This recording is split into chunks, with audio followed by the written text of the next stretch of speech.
jūs, bet aš kartais įdomaujusi, kaip ten yra su tais slapyvardžiais trenerių, iš kur jie atsiradę. Tai manęs irgi būna kartais pasiteirauja, kas tas lumos. Ir, šiaip tai paklausia, tai jau žinau, kad negalėsiu su tuo žmogum sukurti ilgalaikių tvarių santykių, nes nežiūrėjau Hario Poterio.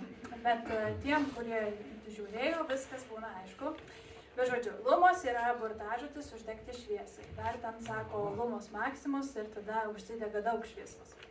Anyway, man patinka magija ir dar su tuo slapyvardžiu man patinka ir numeriai, nes yra 23, tai lumos 23. Tai vat šiandien dar apie tos numerius pakalbėsiu, numerologija. Paprašysiu čia jūsų sudalyvauti šitame numerologijos žaidime. Žinot, kas bus apvertus šešetą? Taip, 9. Dabar kiekvieną kartą, kai iškelsiu ranką į viršų, ką sakysim? 6, 9. Taip, pasitreniruojam? 6. Nuostabu. Jau galit. Tarp June 21 ir July 22 yra krabo ženklas, vėžio ženklas. Koks vėžio ženklas? 6. Nuostabu. Ačiū. Milion alik roks. Izakna, vidiš ty. Taip.